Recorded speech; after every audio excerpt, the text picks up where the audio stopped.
Good morning class 7। Welcome to the new session. बच्चों, जैसा कि आप जानते हैं कि इस समय हम कोरोना जैसी वैश्विक महामारी के कारण आपकी रेगुलर क्लासेस नहीं ले पा रहे हैं। इसी कारण हमें आपकी ऑनलाइन क्लासेस लेनी पड़ रही है। आप सभी से अनुरोध है कि आप घर में रहते हुए सोशल डिस्टेंसिंग का पालन करें। मैं रीता सिंह आपको संस्कृत विषय पढ़ाऊंगी। बच्चों, आप अपनी वर्तिका पुस्तक का वंदना पाठ खोलिए। जय जय हे भगवती सुर भारती, तव चरणौ प्रणमामः। नादत्वमयी जय वागीश्वरी, शरणं ते गच्छामः। त्वमसि शरण्या त्रिभुवन धन्या, सुरमुनिवंदित चरणा। नवरस मधुरा कविता मुखरा, स्मित रुचि रुचिराभरणा। जय जय भगवती सुर भारती। आसीना भव मानस हंसे, कुंदतु हिन शशि धवले। हर जडताम कुरु बुद्धि विकासम, सिद्ध पंकज रुचि विमले। जय जय हे भगवती सुर भारती। ललित कलामयी ज्ञान विभामयी, वीणा पुस्तक धारिणी। मतिरास्ताम नो तव पद कमले, अयि कुंठाविष हारिणी। जय जय हे भगवती सुर भारती।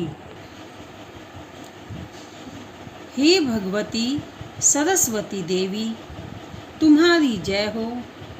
हम तुम्हारे चरणों में प्रणाम करते हैं। नाद ब्रह्म स्वरूप वाली हे वागीश्वरी, तुम्हारी जय हो। हम सब तुम्हारी शरण में जाते हैं।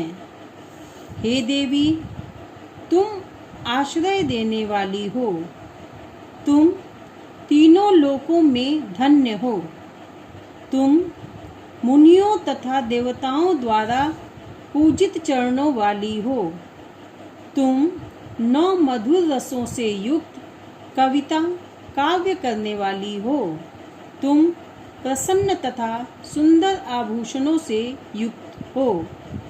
कुंद, फूल, बर्फ, श्वेत ओस एवं चंद्रमा के समान धवल तथा श्वेत कमल के समान आभा वाली हे देवी, हमारे मानस हंस पर आसीन होकर मेरी जड़ता को हर लो तथा बुद्धि का विकास करो। हे वीणा पुस्तक धारण करने वाली देवी, तुम ललित कला से युक्त तथा ज्ञान रूपी प्रकाश स्वरूपा हो। हे कुंठा रूपी विष को दूर करने वाली देवी, तुम्हारे चरण कमलों में मेरी मति आस्था रहे। बच्चों, यहाँ पाठ में माँ सरस्वती की वंदना की गई है। हम उनके चरणों में प्रणाम अर्पित करते हैं। इनकी वाणी को देववाणी कहा गया है और इन्हें नाद ब्रह्म स्वरूप वाली कहा गया है। सभी लोग माँ सरस्वती की शरण में जाना चाहते हैं।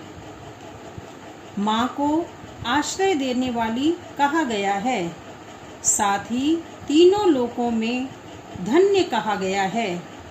माँ सरस्वती को केवल ऋषि मुनियों द्वारा ही नहीं, देवताओं द्वारा भी पूजा जाता है।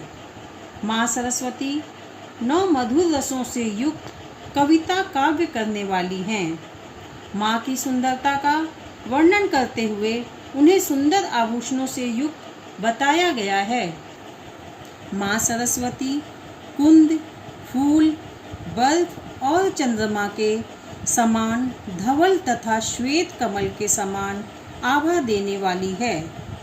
हम माँ सरस्वती से वंदना करते हैं कि वो हमारे मन में समाकर हमारी जड़ता अर्थात मूर्खता को हर लें और बुद्धि का विकास करें। माँ सरस्वती वीणा और पुस्तक धारण किए हुए हैं। ये सभी कलाओं से युक्त हैं और ज्ञान का प्रकाश हैं। जिस तरह माँ सरस्वती की वीणा के तार धीरे धीरे संगीत फैलाते हैं, ठीक उसी तरह ज्ञान का प्रकाश भी धीरे धीरे हमारे जीवन में फैलता है। जिस तरह से माँ सरस्वती ने धवल श्वेत वस्त्र धारण किए हैं, उनके उपासक भी मन व कर्म से शुद्ध और शुभ्र होने चाहिए। हम माँ सरस्वती से वंदना करते हैं कि वे हमारी कुंठा रूपी विष को दूर करें और ज्ञान का प्रकाश हमारे जीवन में फैलाएं। जिस तरह धन की देवी लक्ष्मी को कहा गया है, ठीक उसी तरह सरस्वती जी को ज्ञान की देवी कहा गया है। जैसे हम कोई भी शुभ कार्य आरंभ करने के पहले गणेश वंदना करते हैं, ठीक उसी प्रकार हम कोई भी शिक्षा से संबंधित कार्य को सरस्वती वंदना से प्रारंभ करते हैं। बच्चों, अब आपको ये करना है, सबसे पहले वंदना को अपनी नोटबुक में लिखना है, फिर भावार्थ लिखना है और साथ ही इसके शब्दार्थ भी लिखने हैं। बच्चों, आज आपका क्लास समाप्त होता है। अगला वीडियो आने तक इस वंदना को आप अच्छे से तैयार करिए और याद करिए और खुद भी सुरक्षित रहिए और घर वालों को भी सुरक्षित रखिए।